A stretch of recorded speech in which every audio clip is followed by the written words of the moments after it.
हाँ तो दोस्तों आइए देखते हैं संविधान से संबंधित कुछ महत्वपूर्ण अनुच्छेद आर्टिकल आपको जो अक्सर एग्जाम में पूछे जाते हैं, इम्पोर्टेंट्स हैं, तो उनको नोट करें और समझें। मैं एक बार आप लोगों को थोड़ा समझा भी दे रहा हूँ, इनको नोट भी कर लीजिएगा। जैसे संविधान के कुछ महत्वपूर्ण अनुच्छेद, भारत राज्यों का संघ है, तो भारत हमारा कितने राज्यों से मिलकर बना होता है, तो ये मैं आर्टिकल नंबर 1 में ये बात लिखी है, भारत एक राज्यों का संघ है। सेकंड है फिर एक लाइन से नहीं, ये इंपॉर्टेंट है। संसद विधि द्वारा नए राज्य बना सकती है, निर्माण कर सकती है, उनकी सीमाओं में परिवर्तन कर सकती है, उनके नाम में परिवर्तन कर सकती है। ये किसमें? अनुच्छेद 3 में बात लिखी हुई है। संविधान के प्रारंभ होने के समय भारत में रहने वाले हुए सभी व्यक्ति यहाँ के नागरिक होंगे जिनका जन्म भारत में हुआ हो, जिनके पिता या माता भारत के नागरिक हों या संविधान के प्रारंभ के समय से भारत में रह रहे हों। वे अनुच्छेद 5 में संघ की कार्यपालिका संबंधी शक्ति राष्ट्रपति पे निहित रहेगी।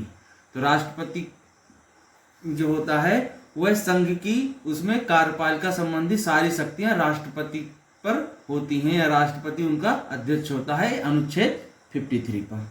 उपराष्ट्रपति राज्यसभा का पदेन अध्यक्ष होता है, यह अनुच्छेद 64 पे। एक मंत्रिपरिषद होगी जिसके शीर्ष पर प्रधानमंत्री रहेगा, अनुच्छेद 74। यह अक्सर एग्जाम में आता है। प्रधानमंत्री की नियुक्ति किस अनुच्छेद के तहत? अनुच्छेद 74। राष्ट्रपति द्वारा महान्यायवादी की नियुक्ति की जाएगी, अनुच्छेद 76। ये भी बहुत पूछा जाता है, महान्यायवादी की नियुक्ति, अनुच्छेद 76।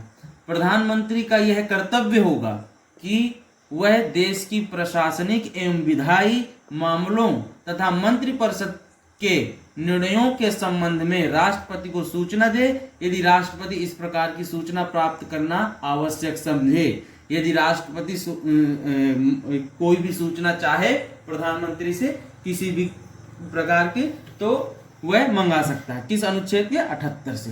राष्ट्रपति द्वारा संसद को संबोधित करने तथा संदेश भेजने का अधिकार है, अनुच्छेद 86। यदि किसी भी विधेयक के संबंध में दोनों सदनों में गतिरोध उत्पन्न हो गया हो तो उसकी संयुक्त अधिवेशन बुला सकता है। कौन?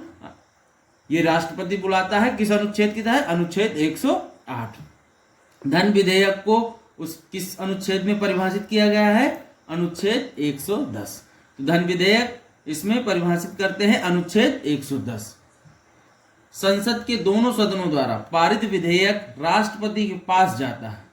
जो संसद होती है उसमें 2 सदन होते हैं, एक लोकसभा एक राज्यसभा। उस पर जो विधेयक पास होंगे या जो बिल पास होंगे वो किसके पास जाएंगे? राष्ट्रपति के पास। राष्ट्रपति उन विधेयक को बिना संदेश के या संदेश के साथ संसद को पुनर्विचार के लिए भेज सकता है।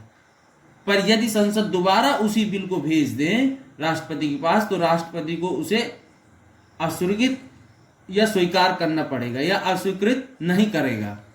समझ आया? यदि कोई भी बिल पास हुआ दोनों सदनों में तो वह राष्ट्रपति के पास जाएंगे चेक करने के लिए या किसी संबंध के लिए, तो राष्ट्रपति उस पर पुनः विचार के लिए भेज सकता है कि भाई कोई क्यूरी है या कोई उसको लगे कि यार इसमें ये और संशोधन कर सकते हैं, तो हम राष्ट्रपति भेजेगा। पर संसद ने बोला नहीं ठीक है, तो वो उसको पास करना पड़ेगा राष्ट्रपति। तो अनुच्छेद 111। प्रत्येक वित्तीय वर्ष हेतु राष्ट्रपति द्वारा संसद के समक्ष बजट पेश करेगा या किया जाएगा, यह अनुच्छेद 112। संसद के अवकाश, ये बहुत इंपॉर्टेंट है। संसद के अवकाश, इन सत्र नहीं चलने की स्थिति में राष्ट्रपति को अध्यादेश जारी करने का अधिकार है, अनुच्छेद 123। इस